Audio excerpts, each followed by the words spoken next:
Hi all, so we're going to go through the 12th anniversary Terran bundle blog, go through all the stuff that's in it and do a little bit of analysis, and well, let's see if it's worth our money. So of the 5 ships available, we got the Trailblazer, Lexington, Defiant, I guess, Cygnus, and the Mirror Engle. So here's what is included in the box. It will be released February 17th and will be on sale until February 22nd. So 4 brand new Terran ships. We got the Lexington Dreadnought, so that's the Odyssey or Yorktown. The Cygnus, which is the Galaxy. The Adamant, okay, so that's the heavy raider. It's a raider. That's the Defiant, and the Trailblazer science warship, which is the what do we call this again? I was going to say Voyager, but the Pathfinder, yeah. And then, of course, the Mirror Strike-Wing Escort, the Engle class. So it has the new Earhart class Terran variant material, which is exclusive to this bundle. And it can be flown by only Federation captains unless cross-faction flying is unlocked, which is you either buy it from the C-store or get a KDF officer to level 65, and which, being that it's Klingon recruits time, that should be pretty easy for everyone.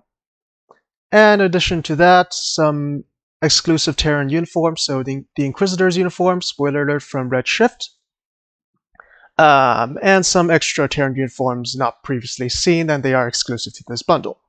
We get the exclusive title Inquisitor, and 1 T6 coupons, 6 experimental ship upgrade tokens. Oh, 6, okay, so you can use 5 of them on these 5, and then the 1 extra on your T6 ship coupon. 6 starship slots for those, 12 master keys, and 12 ultimate tech upgrades. Not bad, not bad. So, base price is $17,500, and it'll be discounted to 25% off at $13,125. So, I mean, that's okay. And that's going to be until March 3rd. 2002, typo.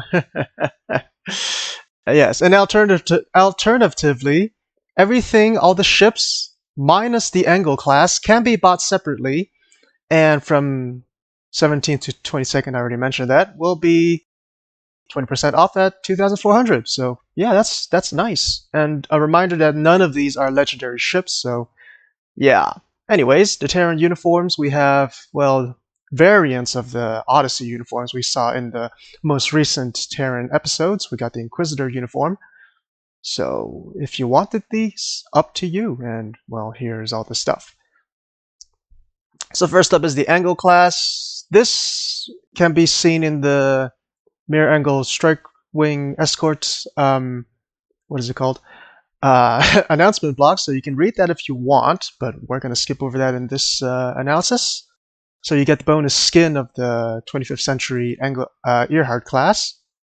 But moving on, we have the Lexington, so you get 3 variants. So the Terran livery, the Federation livery, and the Yorktown with Terran livery.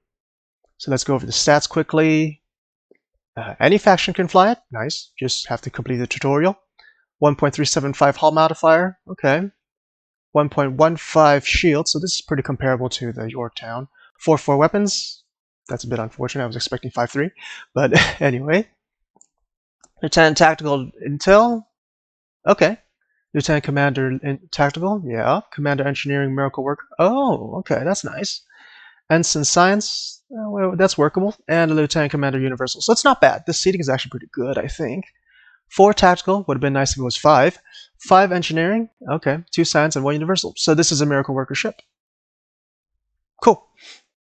Turn rate of 8. Alright. This stuff is pretty normal.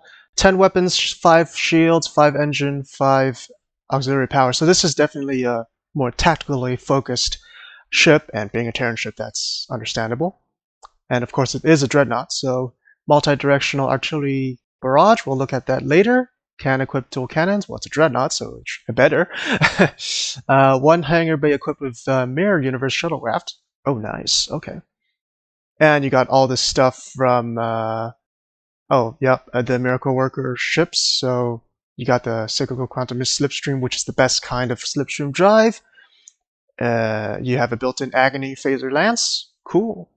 And 2 cruiser commands, which, the ones that are the most useful for DPS. We got all this stuff, the regular Dreadnought Cruiser Starship Mastery package, and Agony, Admiralty stats if you care about those. We have a Agony Phaser Lance, so it's built into the structure or the spine of it, can't be removed, and it fires a single massive phaser beam that is, well, supposedly devastating and pierces multiple targets. So it works pretty much the same as the Galaxy X Dreadnought's Lance, I think. We have no numbers, so we don't know.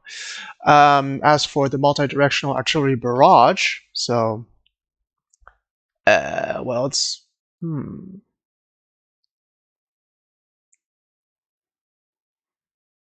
okay, so yeah, basically just fires a bunch of weapons.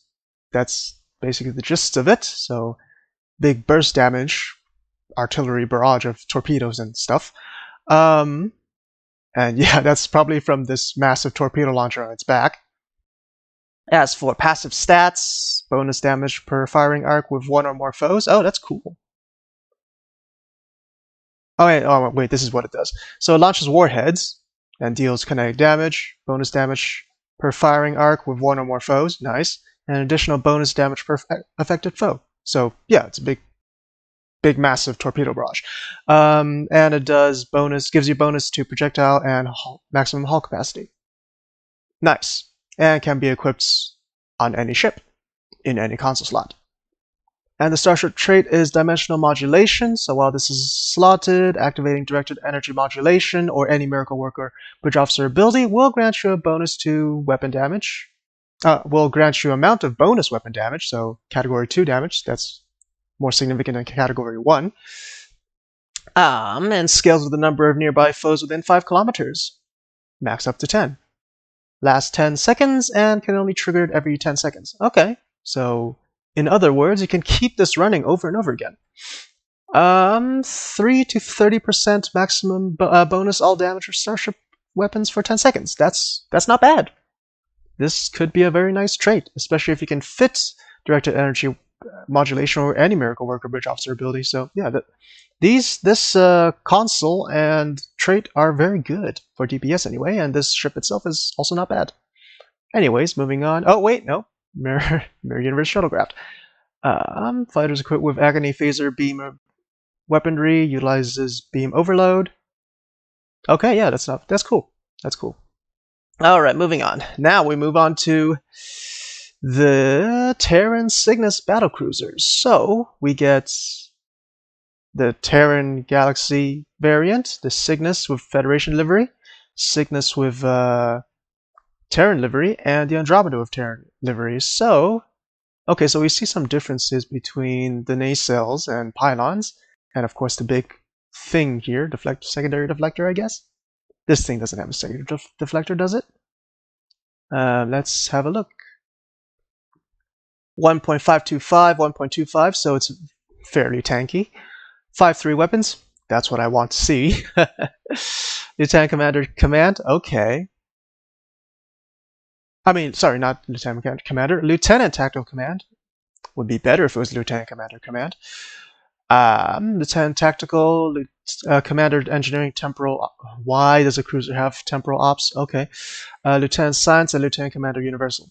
Okay, so seating on this is worse than the Lexington, but okay, workable. 3 Tactical, boo. 5 Engineering and 3 Science. Well, that's disappointing. 6 base turn rate? Okay. So it's slower than the Lexington. 10 weapons and 10 shields. Okay, so this is definitely for tanking, kind of. Can wield dual cannons. Oh, right, it's a battlecruiser. Okay. Battlecruiser arrays. Molecular reconstruction. Okay, so this is a temporal ship then. And battlecruiser stats. Okay, And there's your Admiralty stats. Let's have a look at the console and Starship trait. So activating this console to stabilize dimensional rip. Creates a dimensional rip 8 kilometers in front of you. Expands. So additional bonus to exotic particle generators and phaser damage. Okay, so possibly useful for EPG builds.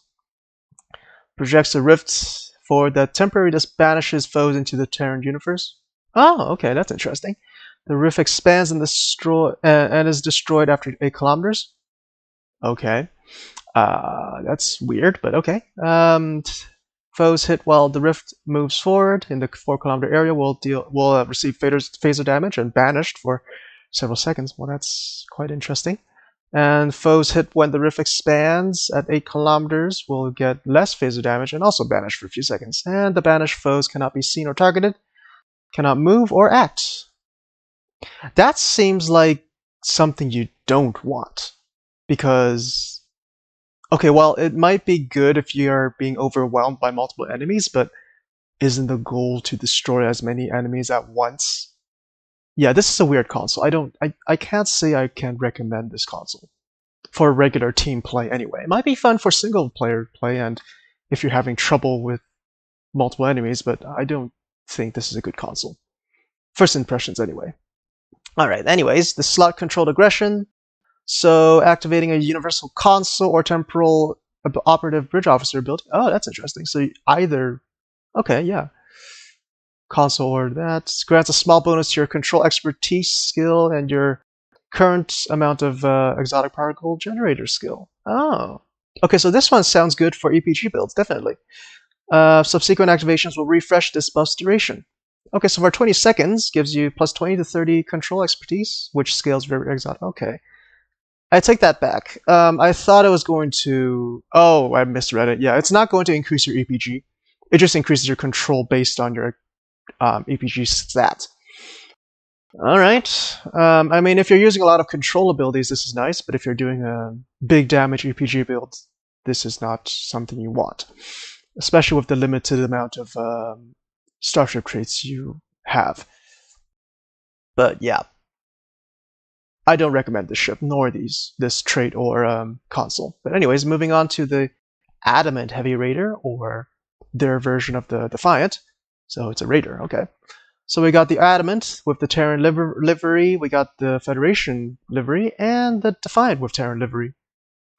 Okay, so I assume this is the version we got to play in Red Shift. And yeah, I was right. So 5 forward and 1 aft. Hull modifier 1.15, shield modifier of 0.8. Okay, sure. Yeah, so it's a Raider, so I'm not expecting much, but Commander Tactical Intel. Okay. Ensign Universal, Lieutenant. Okay, so yeah, Temporal Operations. That's weird. And 2 Lieutenant Commander Universals. Okay, so it sounds like a pretty decent Raider. 5 Tactical, 3 Engineering, 3 Science. Okay. Base turn rate of 20. That's magnificent. That's a very high speed of 0.22. 75 inertia. Woohoo! That's amazing. 20 weapon power. Nice. Okay. This one sounds already pretty good. Oh, it has a combat cloaking device. A built-in cloak for Defiant.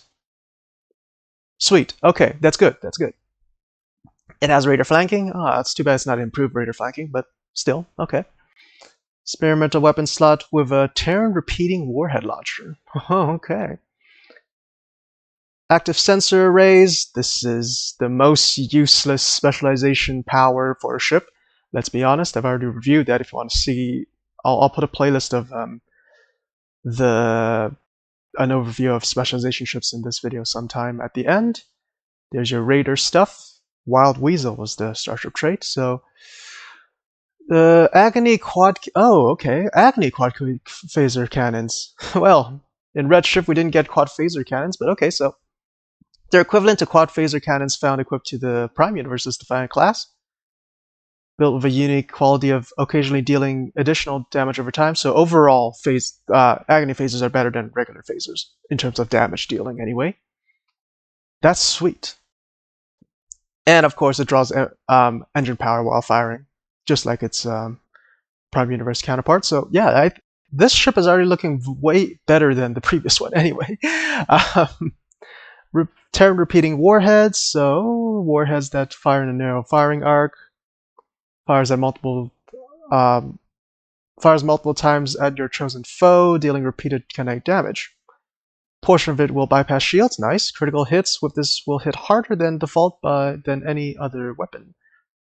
Okay, that sounds good. 135 targeting arc, heavy kinetic damage 3 times with 20% kinetic shield penetration over 2 seconds, and with it's an 8-second recharge. Well, I suppose as a torpedo launcher, it's not so bad. I mean, a torpedo launcher in the experimental weapon slot, and 30% critical severity.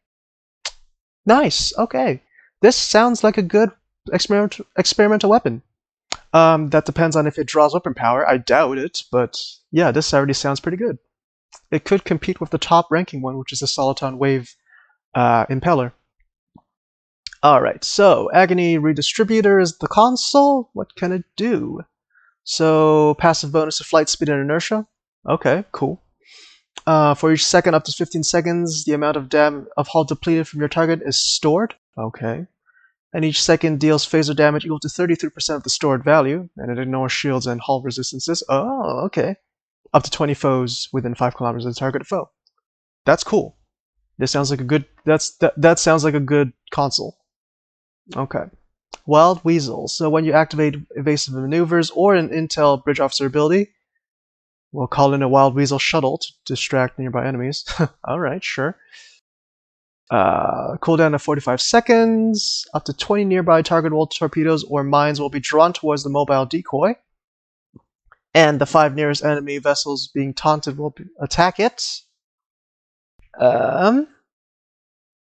Extremely sturdy for fighter craft, will eventually be destroyed by the punishment it calls upon itself. Okay, so yeah, it's a defensive. It's a defensive starship trait. So yeah, if you're having difficulty surviving, this sounds like a pretty good thing, especially against targetable torpedoes and mines. Cooldown of 45 seconds sounds a bit harsh, but okay. Not very top tier in my opinion, but it has its uses. This, on the contrary, is a very good trait, probably. And the ship itself is fantastic. Alright, and finally, the Terran's Trailblazer science warship. So, you got the warship Intrepid in the Terran livery, the Intrepid in Terran livery, Pathfinder with Terran livery, the Trailblazer with Federation, and the Terran livery with the Trailblazer. So, it's a science vessel, science warship, so let's see what it's up to. 1.15 hull, 1.3 shields. Okay. 4 weapons fore, 3 weapons aft. That sounds pretty normal. Lieutenant Tactical Miracle Work. Oh, okay. Lieutenant Commander Tactical, 1 Ensign Engineering, 1 Commander Science Command. Oh, okay. So this has potential for torpedo boating. And 1 Lieutenant Commander Universal. Oh, I was expecting to be able to have the ability to switch between a Lieutenant Commander Tactical to Lieutenant Commander Science and so on, because it sounds like it's a science warship. I might be wrong. Oh, wait, no, sorry. Those are for science destroyers. My mistake. Anyways, 4 tactical, 2 engineering, 5 science. Okay. Base turn rate of 12, and if you're building this as an EPG ship, the console configuration does not matter, because you'll be just putting... Majority of your consoles will be universal. Clicky EPG consoles anyway. Impulse of 0.18, inertia 50. Okay. Weapon power and aux power. That sounds nice. We'll look into those in a minute. Can use dual cannons. Yeah, alright. Oh, it's a command ship. Yeah, okay, good. So this is definitely possible contender for a good torpedo boat, minus the fact that its hull modifier could be a little higher. Subsystem targeting, sensor analysis, secondary deflector. Nice. And it has a science vessel starship package. Okay. And there's your starship Admiralty stats if you want to look into that. Alright, so we're nearly at the end of this analysis, but anyways. Oh, this also has a phaser lance. That's awesome. Okay. This sounds like a good ship already. So in addition to being an awesome, okay, hold on. Nutanix Tactical. Okay, it has one too many tactical slots to be a very good EPG ship. But if you want to do a directed energy science ship, this could be useful. But yeah, I think it has one too many tactical slots if you want to do a pure EPG ship. But anyways, so I suppose if it already has a phaser lance, it kind of has to be built as a energy ship / science. Those don't do as good damage as torpedo EPG ships, but your choice of play is there. Anyways, let's look into the console decentralized immunities. So, passive bonus to critical severity, shield capacity, and that one is based on your current exotic particle generator skill. Okay, that sounds good. It could work well with EPG ships, and so it creates a rampart deflection drone for 10 seconds. Immune to all damage while the drone is active. Okay, cool. Drone may be targeted or destroyed. Well, that's a given. And if destroyed before 10 seconds, the cooldown is partially refunded. Nice. That's cool. Okay, so I assume this has a 2-minute recharge. But yeah, this sounds like a cool trait. Console. And weaponized exotic particles. So, Starship enjoys bonus to exotic particle damage, exotic particle generators while under effect of cannon scatter volley, cannon rapid fire beam. Okay, yeah. Oh, so yeah, any weapon firing mode, and you get 50 exotic particle while you're with standard weapon firing mode. Okay, so this again works well with if you're using weapons with your EPG builds. 50 exotic particle generators is not too bad. If you have nothing better to slot, this could be useful, but there's definitely better ways to get a boost to your EPG skill that is a Starship trait. So I'll give the rating of use it if you have nothing better to use. But this ship is pretty cool, especially if you're into energy weapon damage and combined with EPG damage. So overall, I think of the 4, with the exception of Engle, you can read this later as I mentioned, everything except for the Cygnus, in my opinion, is a very good ship. So, wow, there's a few choices out there. Personally, I have a few Zen saved out now, but I will pass on this because I'm not into energy EPG builds. I might look into the Adamant, passing on the Cygnus, and yeah, I think I'll buy the Lexington as well. But other than that, I'm not interested in what's in the rest of the bundle, and it's always nice that this is...